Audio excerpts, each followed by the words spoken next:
Assalamualaikum. Semoga teman-teman semua dilancarkan rezekinya oleh Allah Subhanahu wa taala.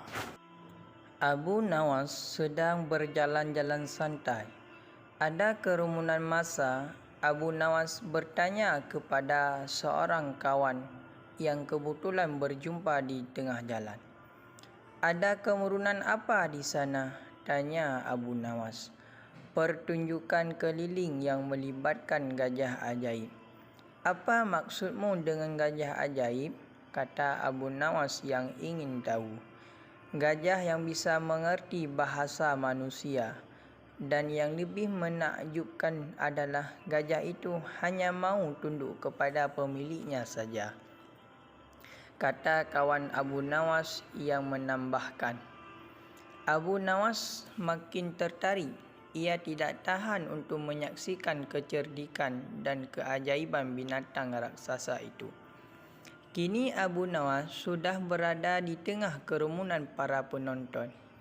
Karena begitu banyak penonton yang menyaksikan pertunjukan itu, sang pemilik gajah dengan bangga menawarkan hadiah yang cukup besar bagi siapa saja yang sanggup membuat gajah itu mengangguk-angguk.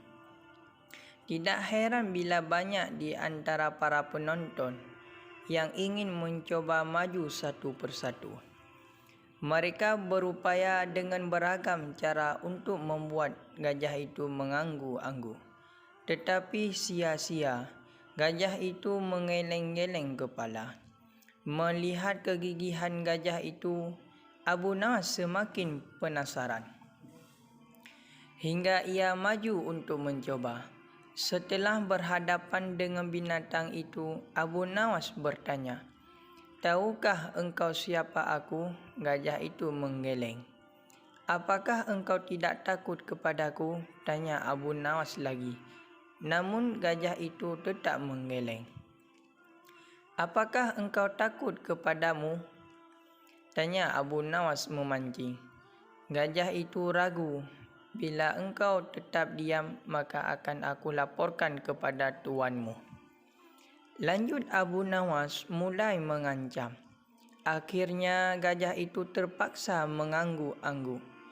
Atas keberhasilan Abu Nawas membuat gajah itu mengangguk-angguk, maka ia mendapatkan berupa uang yang banyak. Bukan main marah pemilik gajah hingga ia memukuli binatang yang malang itu.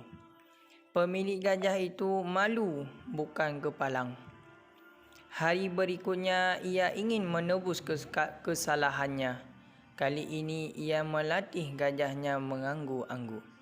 Bahkan ia mengancam akan menghukum berat gajahnya bila sampai bisa dipancing penonton mengangguk-angguk, terutama oleh Abu Nawas.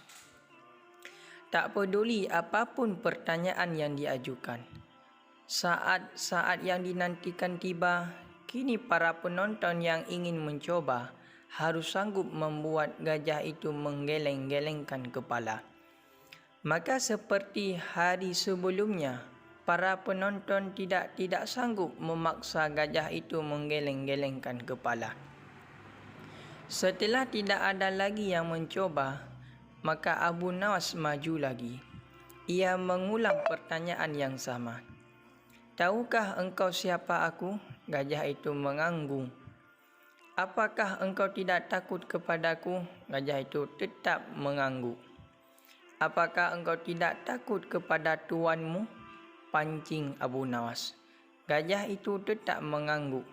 Karena binatang itu lebih takut terhadap ancaman tuannya daripada Abu Nawas. Akhirnya Abu Nawas mengeluarkan bungkusan kecil berisi balsam panas. "Tahukah engkau apa guna balsam ini?" Gajah itu tetap mengangguk. "Baiklah, bolehkah?"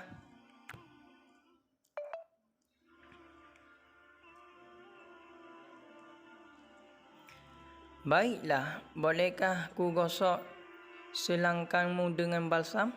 Gajah itu mengangguk. Lalu Abu Nawas menggosok selangkang binatang itu.